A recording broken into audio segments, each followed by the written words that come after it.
మహిళా commission chairperson రాజీనామా చేసిందట. గిఫ్ట్ ఉమెన్స్ డేకి ఉమెన్ తరపున మహిళా కమిషన్ ఇచ్చిన గిఫ్ట్ ఏంటంటే రాజీనామా చేసిందట. మరి ఆవిడకేం కొడుకు మండిందో.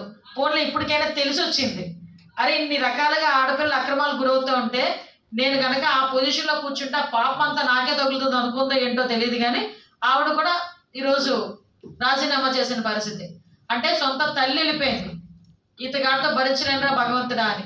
చెల్లి రోడ్డు మీదకి వచ్చి కాలికి బలపం కట్టుకొని ఆవిడకి జరిగిన అన్యాయం గురించి, ప్రజలకు జరుగుతున్న అన్యాయం గురించి ఏకరువు పెడతా ఉంది.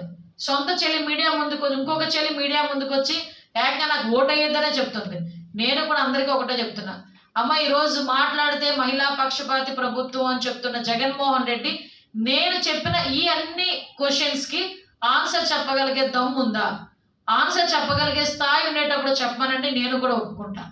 అంతే తప్పించి ఈరోజు పుట్టబోయే బిడ్డ దగ్గర నుంచి చనిపోయినంత వరకు కూడా ఆడబిడ్డను మోసం చేస్తున్న ఈ గవర్నమెంట్ని తరిమి కొట్టాల్సిన అవసరం ఎంతైనా ఉంది. ఈరోజు దయచేసి రాబోయే కాలంలో మహిళలే పెద్ద బాధ్యత తీసుకొని ఈ జగన్మోహన్ రెడ్డి గద్దె దింపడానికి మనందరం కూడా నడుం బిగించాలి.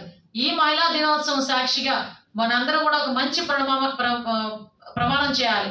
మన బిడ్డల భవిష్యత్తు గురించి, మన బిడ్డల మంచి భవిష్యత్తు, ఉజ్వల భవిష్యత్తు గురించి, రాబోయే కాలంలో రాష్ట్ర భవిష్యత్తు గురించి చంద్రబాబు నాయుడు గారు, పవన్ కళ్యాణ్ గవర్నమెంట్ని మనం తీసుకురావడానికి కంకణం కట్టుకోవాల్సిందిగా ప్రతి ఒక్కరికి కోరుకుంటూ సెలవు తీసుకుంటున్నాను. Hit TV presents like, share, comment. TV వాళ్ళకు కూడా నేను ఒక సర్ప్రైజ్ ఇద్దాం అనుకుంటున్నాను. మీరు మాత్రమే జెస్సీ ఎందుకు అయ్యారు? ఇలాంటి అమ్మాయిలకి పిలవడానికి బాగుంటుంది.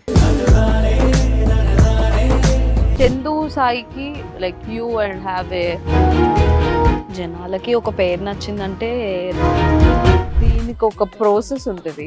ఎందుకు ప్రాసెస్? డైరెక్ట్‌గా వెళ్ళిపోదాం. ఏదైనా ఒకటి మర్చిపోయినావా నువ్వు? మర్చిపోయినా మేడం. ఏం మర్చిపోయావు? నా గుండె. ఏదో ఆ టైంకి మన సుడి బాగుంటే ఎవరన్నా చూపిస్తే రాయగలం కానీ డోర్ టు డోర్ సేల్స్ చేసేవాళ్ళు. శారీ వస్తుంది, శారీలో వెనకాల కట్టుకుని